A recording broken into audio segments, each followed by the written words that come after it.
एक महत्त्वाची बातमी आहे। महाराष्ट्र कर्नाटक सीमावादाचा प्रश्न पुन्हा एकदा पेटण्याची शक्यता आहे। महाराष्ट्र एकीकरण समितीचं आज बेळगावमध्ये महाअधिवेशन पार पडणार आहे। कर्नाटक पोलिसांनी मात्र या अधिवेशनाला परवानगी अद्यापही दिलेली नाही।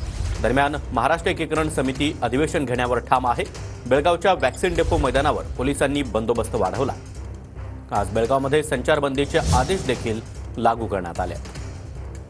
आणि थेट भूषण पाटील बेळगावातून आपल्यासोबत जोडले गेलेले आहेत। भूषण, तब्बल 56 वर्षांपासून अधिक काळचा हा लढा आज पुन्हा एकदा महाराष्ट्र एकीकरण समितीनं महाअधिवेशन या ठिकाणी आयोजित केलं।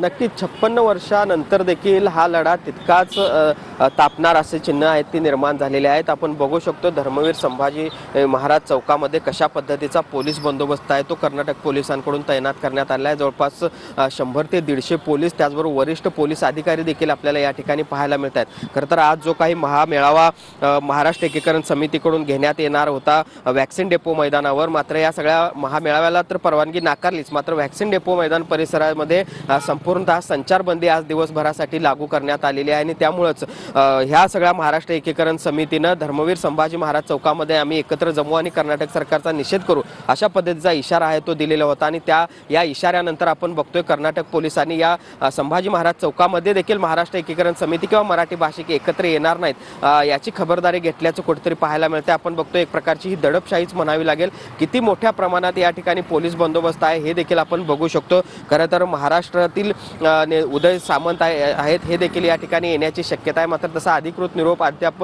महाराष्ट्र एकीकरण समितीला मिळालेला नाही। मात्र महाराष्ट्रातील देखील काही नेते मंडळ या ठिकाणी येण्याचा शक्यता गृहीत धरून इतक्या मोठ्या घडामोडींकडे आपलं लक्ष असणार आहे। वेळोवेळी ताज्या अपडेट्स आम्ही तुमच्याकडून घेत राहू। धन्यवाद या माहितीसाठी।